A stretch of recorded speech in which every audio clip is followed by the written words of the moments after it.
In the last episode, Sean gave us a tour of his service truck. Yeah, just stuff to make sure that I don't light myself on fire. And if I do, I can put myself out if I need to, if I feel like living. In this episode, Sean is going to answer some questions and give some advice based on his experience. To easily and quickly book a mechanic, visit tecamohd.com.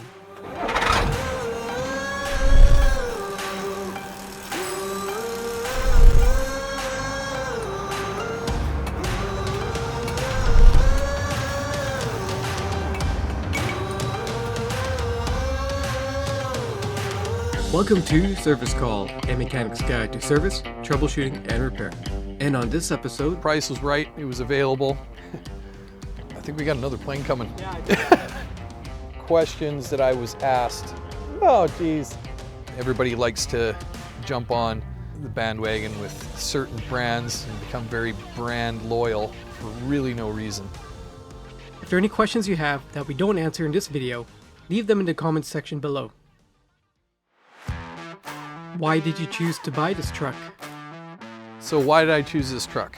Couple reasons. The price was right, it was available.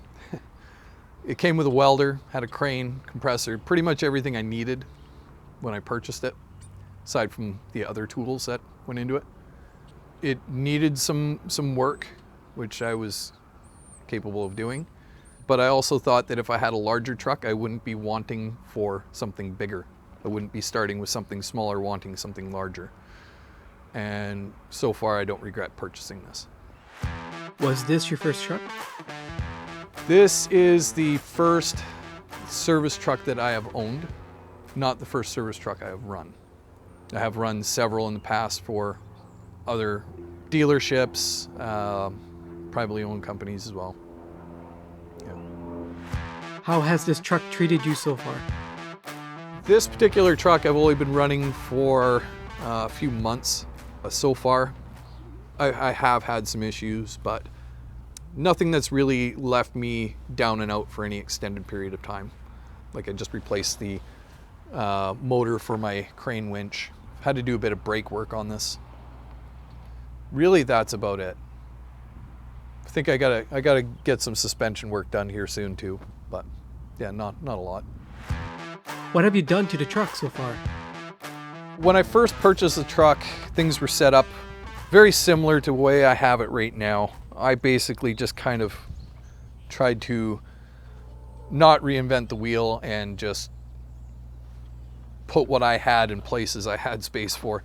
The toolbox compartment, the main toolbox compartment, I did need to take out some shelving in there because the toolbox was taller than what there was space for. Really, other than that, I haven't changed much. I do want to change some things. Like I want to mount my welder where my storage tank for the air compressor is. I'd like to move the storage tank for the air compressor closer up to the cab, kind of by where the spare tire is.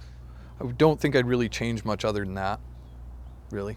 And that's more just to balance the weight out from one side to the other, because the left side of the truck is much heavier weighted than the right side. So it has a little bit of lean when it goes down the road. How far has this truck taken you? The farthest I've driven with this truck in one shot was when I bought it. I drove it from Vernon to down here. So a few hundred kilometers in one trip, nothing serious. Why red?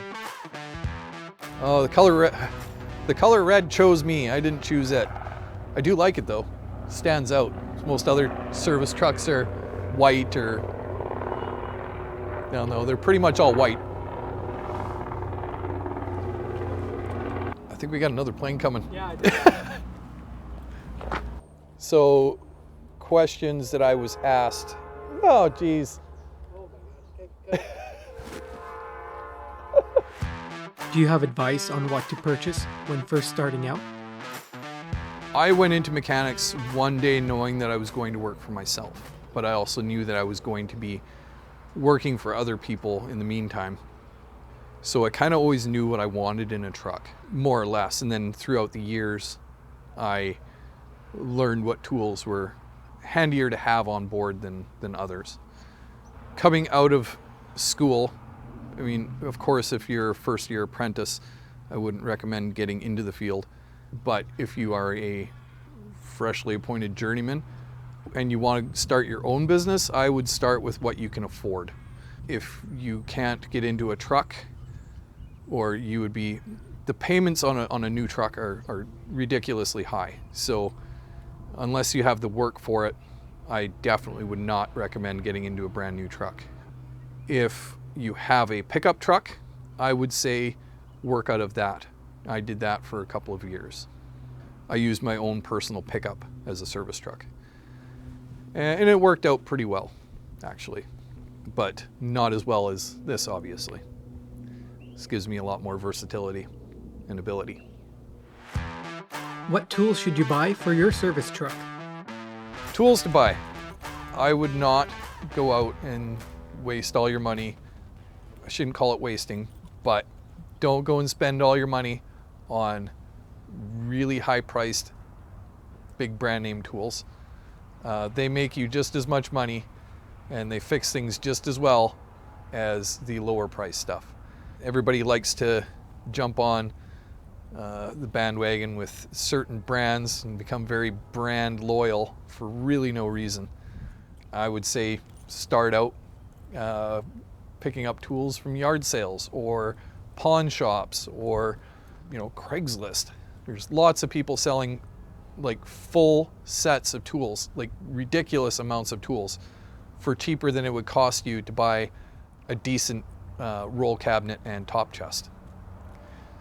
Don't be so gung-ho to have every tool that you think you'll ever need in your career, because that's just way too much money.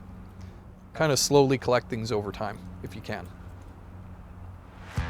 What tools did you start with? When I first started with my own pickup truck, tools I had were basic hand tools. More or less, I set it up so that my top box of my tool cabinet, like I had a top box and a roll cabinet and a side cabinet, I outfitted the top box with everything that I would need for the work that I was doing, which was nothing overly intense. I was working on mostly small repairs and doing like engine transmission services, that sort of thing, doing the lighter work. So I brought the tools necessary for that. So basic hand tools, screwdrivers, wrenches, sockets, ratchets, extensions, that sort of thing. You find out pretty quick if you have everything you need or you don't. You just bring what you need next time or go and purchase it. What type of work do you do with this truck? What kind of work do I do with this truck? I do construction equipment, I can do some commercial transport, and obviously there's a lot that I can't do. But when it comes to engine transmission work, more the lighter side of commercial transport. Agricultural equipment I can do as well. Forestry equipment is a big one. Work on lots of forestry equipment. I have even worked on things as small as like a weed whacker for a company, just because I look after all their other stuff. But yeah, so from very, very light work to some of the much more involved stuff, including component rebuilds, that sort of thing. That's it for this episode. In the next one, Sean will answer some questions like the type of machines he's worked on with this truck, the terrain he's taken it on, and his thoughts on four-wheel drive.